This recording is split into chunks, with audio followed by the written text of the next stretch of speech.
ईश्वरपूर शहर आज पूर्णतः ठप्प आहे।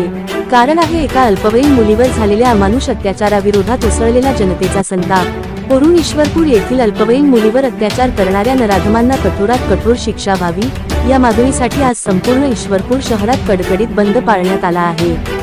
काल शहरातील सर्व राजकीय पक्ष, सामाजिक संघटना आणि नागरिक एकत्र येत तहसीलदार व पोलीस प्रशासनाला निवेदन देण्यात आले होते।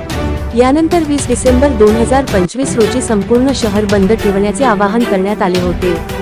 या आवाहनाला ईश्वरपूर शहरवासियांनी उत्स्फूर्त प्रतिसाद दिला। नेहमी गजबजलेले चौक, बाजारपेठा आणि प्रमुख रस्ते आज पूर्णपणे ओस पडलेले पाहायला मिळाले। संपूर्ण शहरात स्मशान शांतता पसरली होती।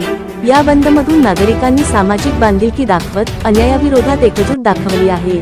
दोषींना लवकरात लवकर अटक करून कठोर शिक्षा द्यावी अशी ठाम मागणी यावेळी नागरिकांनी केली। दरम्यान शहरातील कायदा व सुव्यवस्था अबाधित राखण्यासाठी प्रशासन सज्ज असून भविष्यात अशा घटना घडू नयेत यासाठी अधिक कडक पावले उचलावीत अशी अपेक्षा व्यक्त होत आहे।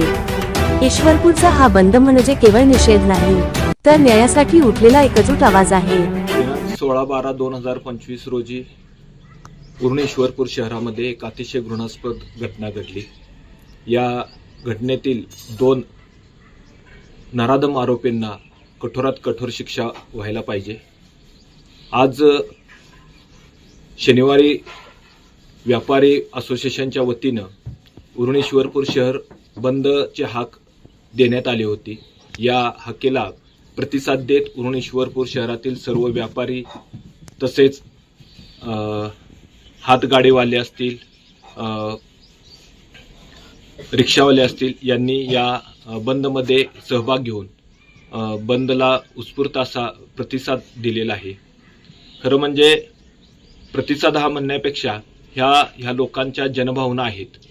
जी घटना घडलेली आहे ती अतिशय निंदनीय व शहराला काळिंबा फासणारी आहे। पूर्ण ईश्वरपूर शहर हे आदर्श शहर म्हणून महाराष्ट्रामध्ये ओळखलं जातं आणि अशा या उरण ईश्वरपूर शहरामध्ये ही घटना घडली आणि ह्या घटनेमुळे शहराच्या नावलौकिकामध्ये कमीपणा आलेला आहे। या घटनेचा आम्ही शहरवासीय निषेध करतोय आणि लवकरात लवकर या नराधमांना फाशीची शिक्षा व्हावी अशी मागणी आता लोकांच्यातून व आमच्याकडून सर्वांच्याकडून होत आहे। तरी फास्ट ट्रॅक जलद गती न्यायालयामध्ये सदरचा गुन्हा केस वर्ग करून लवकरात लवकर